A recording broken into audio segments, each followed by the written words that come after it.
As you are probably aware, your home health clients have certain rights that are protected by state and federal law.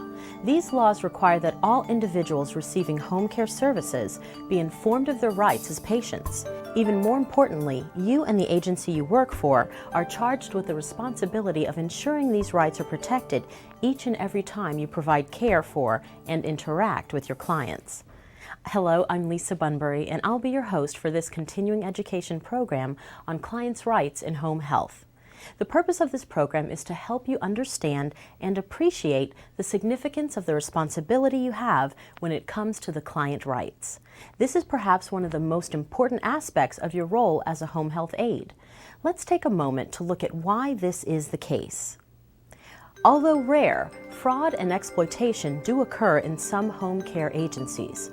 Fraudulent activities such as inflated billing, abuse, and theft waste valuable healthcare dollars and seriously violate the ethics of patient care. A Bill of Rights is your client's written guarantee that their rights as a patient and as a healthcare consumer will be protected. It's their peace of mind that they will receive high-quality, safe home care and will not be taken advantage of.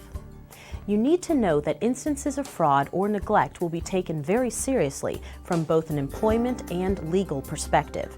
Your clients are strongly encouraged to voice any complaints of this nature. Remember, it is their right to do so. As a result, clients who believe their rights have been violated may notify your agency's chief supervisor or administrator, the state health department, the Medicare hotline, and/or the local Better Business Bureau. Furthermore, cases of fraud are reported to the State Department of Health and even the Federal Office of Inspector General. Be aware that if you violate a client's rights, you could lose your job and suffer serious legal consequences. Although it's important that you know and understand the consequences of violating the rights of a client, the remainder of this program will focus on helping you support and uphold these rights. At the conclusion of this program, you should be able to explain why clients' rights are important, identify the 4 general areas covered by the Client Bill of Rights, recognize both correct and incorrect client interactions, and fully weigh the consequences of violating the rights of clients. All these objectives are intended to help you provide the quality of care your clients expect and deserve. As a home health aide, you must provide your client with information about their rights as a patient and client. With this in mind, it's important to understand that client rights is a term used to describe a set of guidelines based on federal and state laws and implies a certain standard of care. Although the basic concepts of client rights are the same everywhere, the actual Bill of Rights may vary from state to state and agency to agency, so be sure you are familiar with the specific Client Bill of Rights used by your agency. A Client Bill of Rights is a benefit to the client, of course, but it is also a benefit to you and to your agency. For clients, it lets them know what to expect and from whom. For your agency, it helps to ensure consistent and good quality care. For you, a Client Bill of Rights acts as your guide to adhering to federal and state laws to protect the interests of your clients. Can you see yet why this is so important? It's not just to help you avoid getting into trouble. It's to help you do your job to the best of your ability. It's true, everyone needs a paycheck, but you chose this job for a reason. Perhaps because you enjoy working with people, or because you find it rewarding to do things for others that they cannot do for themselves. Whatever your reason for choosing to work as a home health aide, remember this as we examine the Client Bill of Rights, and you'll be well on your way to success. The National Association for Home Care has developed a model Bill of Rights based on patient rights currently enforced by law. This is the model we will follow as we explore the various rights and protections provided to home health clients throughout the United States. As we review each right, keep in mind that each right falls into one of 4 major areas. These are the right to receive high-quality care and services and to be treated with respect and dignity, the right to information, the right to confidentiality, the right to complain, make independent decisions, and to refuse treatment. Your agency's Client Bill of Rights will also tell clients what their responsibilities are to the agency. For example, the client usually has to notify the agency of any change in health condition, such as new symptoms or changes in medication, or if the visit schedule needs to be changed. In addition, the client has the responsibility to provide a safe environment in which to make home visits and to not discriminate against the healthcare worker because of race, color, creed, sex, religion, age, handicap, marital status, or national or ethnic origin. Lastly, the client must agree to follow the mutually agreed upon plan of care. Just as the client has an obligation not to discriminate, under no circumstances should you ever discriminate against a client or voice discrimination about a client in a derogatory manner.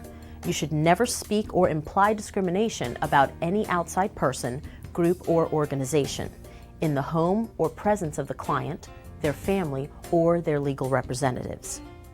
Let's begin by discussing the first area of rights, those that deal with the right to receive high-quality care and services and to be treated with respect and dignity. Your client has the right to professional and appropriate care in accordance with physician orders. As a home health aide, you uphold this right by following physician orders exactly as instructed by your nursing supervisor. Regardless of whether you agree or disagree with a particular plan of care, professional behavior on your part is expected, and this helps to show respect of the client and the choices he or she has made concerning their care. For example, perhaps your client is under the care of a physician that you do not respect or even like. Maybe you do not agree with the choice of physician or his methods of care. It would be inappropriate for you to voice your opinion to your client. If you have an objection to the prescribed care, the appropriate action is for you to speak to your supervisor. To introduce the next client right, think about this situation. It's Wednesday. You receive a message from your agency that Mrs. Allen called to speak with you yesterday on Tuesday. The message is marked urgent and says that she has a question she would like addressed before your next scheduled visit. You're scheduled to see Mrs. Allen the very next day, on Thursday, and you know that because she is quite hard of hearing, it would be much more productive for you to talk with her in person rather than over the phone. Does this decision violate any client's rights? Yes, it does. Your client has a right to receive a timely response from the agency when it comes to questions, concerns, and requests for service. A better way to handle the situation would be to contact Mrs. Allen immediately, since the message was already 1 day old. If a phone call does not satisfy her request, it would be appropriate for you to discuss an early visit to Mrs. Allen's home with your supervisor. Similarly, clients have the right to be informed of agency policies and charges for services, including eligibility for third-party reimbursements. In instances where a client is denied service solely on his or her inability to pay, they have the right to be referred elsewhere. Here's another hypothetical situation. What if you arrive to a new assignment and discover that the client has needs for care that are beyond your ability? What should you do? In a situation like this, you must bring the matter to the attention of your supervisor immediately, because clients have the right to be admitted to service only if the agency has the ability and scope of resources to match the scope and intensity needed for proper care. In this case, you, as the home health aide, are the resources. Remember to stay alert to cues about your client's state of health. As his or her needs for care increase, be sure to report these types of changes to your supervisor. Home health care clients also have the right to continuity of care. Your client should never experience an interruption of care or less than optimal care at the fault of the home health agency or its personnel. Your clients depend on you for many things, and it's imperative that you perform your duties with the fullest measure of responsibility and dependability. Let's look at an example where responsibility and dependability are called into question. You're scheduled for biweekly visits with Mr. Garcia, who suffers from lupus. You visit him on Tuesday, and he seems to be doing well. Your next visit is scheduled for Friday. On Thursday evening, your daughter comes down with a bad case of the flu. Knowing that you will need to stay home with your daughter, you call one of the other home health aides in your agency, who happens to be a good friend of yours, to cover your Friday visit with Mr. Garcia. You leave her a message at home and on her cell, and since it's late, assume that she'll get the message first thing in the morning and everything will work out fine, since you know she would never let you down. In this hypothetical situation, you made a sincere effort to cover your visit with your client. Did you do enough to protect Mr. Garcia's rights? No, not in this case. While it was a good measure to try to arrange your own coverage, your agency and supervisor should have been notified as well. It is your responsibility to ensure that your client is taken care of in the event that you are unable to perform your assigned care. When you are faced with a similar situation, be sure to let your supervisor know about your inability to report to work and ask for assistance in finding a replacement. Family emergencies and personal sickness is something that everyone deals with from time to time. As long as you make every effort to show up when and where you are supposed to and do not take advantage of your sick time, your agency will understand when these things occur. It's always best to work together to be sure the client is cared for.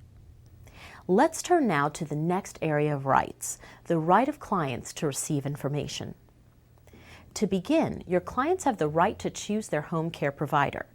This means they are entitled to ask about and receive information about your agency's background and experience, as well as your professional background and experience. Once your agency has been selected by the client, he or she must be notified of their rights by a representative of your agency. You can accomplish this by ensuring that you have information you can read to your clients, as well as a standardized document written in plain language that your client or their responsible party are able to comprehend. If your client is not able to make decisions or understand the rights, be sure that a legal guardian acting on their behalf is available to receive the rights information. Your clients have the right to be informed of what to do in case of an emergency. This requires that you inform your client and his or her family how to handle an emergency and alert them to the procedures your agency has in place regarding emergency situations. Often, your agency will be notified if a client is seen in an emergency room or receives emergency services. As a home health aide, you should be aware of any emergency care, as this may change the overall plan and treatment. When it comes to the start of any new treatment or procedure, clients have the right to receive the information necessary to give informed consent. Generally, this responsibility lies with a nurse or supervisor, but you should still be aware of this right and know when and where to direct questions your client may have about new procedures. Finally, your clients have the right to be informed of some basic information, such as the telephone number and hours of operation of your state's home health hotline, which receives questions and complaints about Medicare certified and state licensed home care agencies. Before we continue with the next area of client rights, let's take a step back and review the goals of the Client's Bill of Rights. Number 1, to strengthen client confidence. Number 2, to build a strong healthcare provider-client relationship. Number 3, to reaffirm the critical role clients play in their overall healthcare. These goals are important for you to know. They are the basis for all the client rights we are discussing in this program. To summarize what we've covered so far, your client deserves to be a full and active participant in all decisions regarding their care and to be confident in the care they receive. Let's turn now to the area of rights for which you have a great deal of personal and professional responsibility, a client's right to confidentiality. By definition, confidentiality is an ethical principle and legal right that ensures healthcare workers will hold secret all information relating to the client unless the client gives consent to permit disclosure. Physicians have always been obligated to keep their patients' medical records and confidences private. This duty extends to all members of the healthcare team, including home health aides. It's understandable that you may develop close relationships with some of your clients, and you may consider them a part of your life. After all, they certainly are a part of your everyday work life. Although it may seem harmless to have private conversations with your spouse, peers, or close friends about your clients, you must remember that your relationship with your clients is subject to the rules of confidentiality. You must never share information about their health, their homes, their stories, their economic status, or their families with anyone outside the confines of care reporting with your agency. Let's resume by discussing a client's right to complain, make independent decisions, and to refuse treatment. Although we might rather not admit it, clients have the right to complain about the care they receive without having to worry about being mistreated because of the complaint. In addition, they have the right to voice grievances and suggest changes in service or staff without fear of restraint or discrimination. You support this important right of your clients by ensuring that they are informed about how to file a complaint to your agency, as well as to the regulatory bureau that certifies or licenses your agency. Clients should also be provided with the state's home health hotline number if a complaint cannot be resolved by the agency. Some complaints may directly involve you, and others may involve your coworkers or your agency. Although it may be hard not to take complaints personally, this is a case where you have to put some professional distance between you and the client and assist them in carrying out the complaint process to the best of your ability. Realize that you and your clients may not always be compatible. When that happens, regardless of how the client communicates this to you, simply alert your supervisor who can help resolve the situation. Arguing with a client or trying to convince him otherwise will not be helpful and should be avoided. Clients also have the right to a fair hearing when they feel that they have been aggrieved by an action of your agency. This is not common, but you should be aware that this right includes a fair hearing procedure set forth by the agency that is unique to the patient situation. In such a hearing, agency personnel are often interviewed by third-party professionals who are experts in the area of client rights, law, the medical field, and client interest situations. If your client requests such a hearing, tell your supervisor as soon as possible and be sure to follow up any verbal communication in writing. It's important that clients be advised of any change in the plan of care before the change is made. Imagine for a moment what it would be like if you were the client who seldom left home and for whom you and others from your agency were the primary points of contact with the outside world. This is the case for many of your clients, and it matters a great deal when it comes to their perspective concerning change. With so little within their control, sometimes their routines are what keeps them grounded and able to cope with their day-to-day confinement. When you come into their home for a visit and are ready to begin implementing a new plan of care, it can be a frightening experience. It may be as simple as different range of motion exercises, or something as drastic as starting a completely different diet. Your client is likely to resist these changes and may question you about why they are necessary. They may not understand that you are simply carrying out orders that have been made in their interest. Do you see why it is so important to build a relationship based on trust with your clients? All clients have the right to formulate advanced directives. An advanced directive is sometimes called a living will and deals with end-of-life care or the designation of decision-making authority in the event the client becomes unable to make such decisions for him or herself. End-of-life care is always a sensitive topic and one that is very personal. It's about the client exercising his or her right to carry out their wishes once they become incapacitated. Often, if a client can spare family members from having to make heart-wrenching end-of-life decisions, it removes the fear they have of being a burden to anyone. You can support your clients in this right by ensuring they have the necessary documentation about advanced directives provided by your agency and that they get the assistance they need with regard to their completion. As long as your client is competent, only he or she can make decisions regarding what they do or do not want to receive during end-of-life care. If they are too ill and unable to make decisions, they need to be informed that end-of-life decisions will be made by someone else. Let's look at another hypothetical example to introduce the next right. Let's pretend you work for Sunrise Home Health Agency. Due to a recent merger, Sunrise is in the process of being acquired by Harlan County Home Care, and it's likely that all cases, including Mrs. Green's, will be reassigned. Although the news has been in the local paper, you're not sure if your client is aware of what's going on. Which of these options seem like the best way to handle the situation? Option 1. Do not tell Mrs. Green about the change until things have settled and you can give her all the details because you think she might worry unnecessarily. Option 2.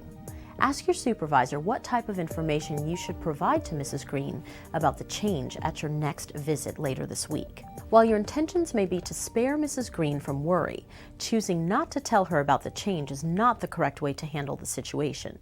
This is because clients have the right to be informed, within a reasonable amount of time, of any anticipated termination of service or plans for transfer to another service. It would be best in this case to be sure all your clients are properly notified of the anticipated changes as soon as possible. Your client also has the right to refuse treatment. This is actually quite common, and you'll be able to better deal with this situation when you have a clear plan for how to respond. When a client refuses treatment, don't be offended. They are simply exercising their right of self-control. You can try to persuade the client by calmly explaining what can happen if he or she does not consent to the care. For example, you can explain that refusing to be turned and repositioned can result in bed sores. If you don't know what will happen if the client refuses a treatment or care, just accept their decision and report back to your supervisor promptly. There are a few special circumstances in which a client does not have the right to refuse treatment. For example, when refusing treatment would create a threat to public health, such as when a client with tuberculosis refuses his or her medications. In that case, the client is putting others at risk of catching TB, and the client does not have the right to refuse and can be forced, by law, to comply with the treatment. Keep in mind, it is never your responsibility to enforce treatment. Your role is to report any refusals of care to your supervisor, who will determine the next appropriate intervention. This brings us to the conclusion of our discussion about clients' rights. Here's a quick summary of what we've covered. Home health clients have certain rights that are protected by state and federal law. Upholding your client's rights is one of the most important aspects of your role as a home health aide. Client rights can be categorized into 4 major areas: the right to receive high-quality care and services and to be treated with respect and dignity, the right to information, the right to confidentiality, the right to complain, make independent decisions, and to refuse treatment. There are 3 goals of the Client's Bill of Rights: to strengthen client confidence, to build a strong healthcare provider-client relationship, to reaffirm the critical role clients play in their overall healthcare. Your clients deserve to be a full and active participant in all decisions regarding their care and to be confident in the care they receive. I'm Lisa Bunbury for National Educational Video. Thank you for your participation in this important continuing education program, Clients' Rights in Home Health.